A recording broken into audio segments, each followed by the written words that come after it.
High friends, welcome to cook with Sonali. আমার আজকের recipe হলো হেলদি টেস্টি চিকেন স্টু। এই চিকেন স্টুটা আমি ভীষণই হেলদি করে বানানোর চেষ্টা করেছি, আর এটা কিন্তু গরম গরম রুটির সাথে খেতে ভীষণ ভালো লাগে। তো চলুন শুরু করা যাক আজকের recipe chicken stew. Chicken stew করার জন্য এখানে আমি 300 গ্রামের মতো চিকেন নিয়েছি। এখানে কিছুটা চিকেনের পিস উইথ বোন নিয়েছি, কয়েকটা বোনলেস পিসও নিয়েছি, একটা চিকেনের লেগ পিসও নিয়েছি। আপনাদের যেমন টাইপের চিকেনের পিস নিতে ইচ্ছা করে তেমন পিস নিয়ে কিন্তু চিকেন স্টুটা বানাতে পারেন। আর ভেজিটেবলসের মধ্যে নিয়েছি আমি এখানে কয়েকটা গাজর কুচি, 4-5টা বিনসকে ছোট টুকরো করে কেটে নিয়েছি, হাফ পিস ক্যাপসিকাম কুচি, অর্ধেক টমেটো, কিছুটা পেঁপে কুচি, কয়েকটা মটরশুঁটি বা কড়াইশুঁটি নিয়েছি, কিছুটা স্প্রিং অনিয়ন, কিছুটা পালক পাতা, আর দুটো পেঁয়াজকে একটু বড় বড় করে কেটে নিয়েছি, আর 3-4টে কাঁচা লঙ্কা। তো চলুন শুরু করা যাক আজকের রেসিপি চিকেন স্টু। এখানে আমি একটা প্রেসার কুকার নিয়েছি, আর এর মধ্যে দিয়ে দিচ্ছি 1 টেবিল চামচ সাদা তেল।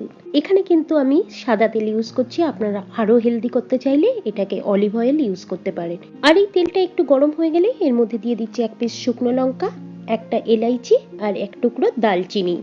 জাস্ট একটু ভালো করে নাড়াচাড়া করে নিই। আর এখন এর মধ্যে দিয়ে দিচ্ছি 1 টেবিল চামচ রসুন কুচি, হাফ টেবিল চামচ আদা কুচি। আদা আর রসুনটাকে একটু ভালো করে নেড়ে চেড়ে জাস্ট একটু ভেজে নেব। আর আদা রসুনটা একটু ভাজা ভাজা হয়ে গেলে এর মধ্যে দিয়ে দেব চিকেনের পিসগুলো। এই চিকেনের পিসগুলোকে এই তেলের মধ্যে জাস্ট একটু নেড়ে চেড়ে ভেজে নেব। আর চিকেনটা খুব বেশি ভাজার দরকার নেই, 1 থেকে 2 মিনিট মতো ভেজে নিলেই হবে। আর 1 থেকে 2 মিনিট চিকেনটা ভাজা হয়ে গেলে এর মধ্যে দিয়ে দেব 1 টেবিল চামচ আদা রসুনের পেস্ট। আর এই আদা রসুনটা চিকেনের সাথে খুব ভালো করে মিক্স করে 1 থেকে 2 মিনিট আরও ভেজে নেব। আর এখন এই চিকেনের মধ্যে দিয়ে দেব গাজর কুচি, বিনস, পেঁপে, ক্যাপসিকাম, পেঁয়াজ, কাঁচা লঙ্কা, টমেটো, কড়াইশুঁটি, আর একটু কুচিয়ে রাখা পালং শাকের পাতা। এখন এই সব কিছুকে খুব ভালো করে মিক্স করে নেব। আর এই সব কিছুকে 1 থেকে 2 মিনিট মতো ভালো করে ভেজে নেব। আর 1 থেকে 2 মিনিট মতো ভাজা হয়ে গেলে এখন এর মধ্যে দিয়ে দেব স্বাদ মতো নুন, হাফ টেবিল চামচ গোলমরিচের গুঁড়ো, আর একটু পেঁয়াজ পাতা। আর এই সব কিছুকে আরো 2 মিনিট মতো কষিয়ে নেব। আর এই ভেজিটেবলের সাথে চিকেনটা 4 থেকে 5 মিনিট মতো ভালো করে কষানো হয়ে গেলে এর মধ্যে দিয়ে দেব পরিমাণ মতো জল। এখন জলটাকে সবকিছুর সাথে খুব ভালো করে মিক্স করে প্রেসার কুকারের কভারটাকে বন্ধ করে হাই ফ্লেমে প্রেসার কুকারের 2 থেকে 3টে হুইসেলস দিয়ে দেব। এখানে আমার 3টে হুইসেলস মারা হয়ে গেছে। এখন গ্যাস ওভেনটাকে বন্ধ করে প্রেসার কুকারটাকে ঠান্ডা হতে দেব। আর এর মধ্যে একটা বাটি নিয়ে নিচ্ছি, এর মধ্যে 1 টেবিল চামচ কর্নফ্লাওয়ার নিয়ে নিচ্ছি। আর এই কর্নফ্লাওয়ারের মধ্যে একটু জল দিয়ে কর্নফ্লাওয়ারটাকে একটু ভালো করে গুলে নিচ্ছি।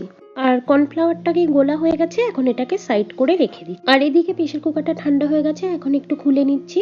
আর গ্যাস ওভেনটাকে আবার একটু জ্বালিয়ে নিয়ে আর একটু নাড়াচাড়া করে নিয়ে এখানে যে কর্নফ্লাওয়ারের লিকুইডটা রেডি করেছি ওটাকে দিয়ে দেব। এই কর্নফ্লাওয়ারের লিকুইডটা দেওয়ার পরে আরো 2 মিনিট মতো ভালো করে ফুটিয়ে নেব। আমি যখন কর্নফ্লাওয়ারের লিকুইডটা ঢালছিলাম তখন দেখাতে ভুলে গেছি, তো আশা করি আপনারা সেটা বুঝতেই পেরেছেন। আর 2 মিনিট মতো ফুটে উঠলেই এর মধ্যে দিয়ে দেব গোলমরিচের গুঁড়ো আর সামান্য পরিমাণে স্প্রিং অনিয়ন। আর এখানে রেডি হয়ে গেছে চিকেন স্টু। এখন এই চিকেন স্টুটাকে একটা সার্ভিং বোলের মধ্যে নামিয়ে নেব। আর এই সার্ভিং বোলের ওপরে একটু ওপর থেকে গোলমরিচ আর কয়েকটা স্প্রিং অনিয়নের গ্রিন অংশ ছড়িয়ে দিয়ে এটাকে সার্ভ করব। এটা কিন্তু খেতে ভীষণ টেস্টি, গরম গরম রুটির সাথে খেতে খুব ভালো লাগে। আপনারা ট্রাই করুন আর আপনাদের ফিডব্যাকটা আমার কমেন্ট সেকশনে দিয়ে দিন। আশা করি আমার চিকেন স্টুর রেসিপিটা আপনাদের ভালো লেগেছে।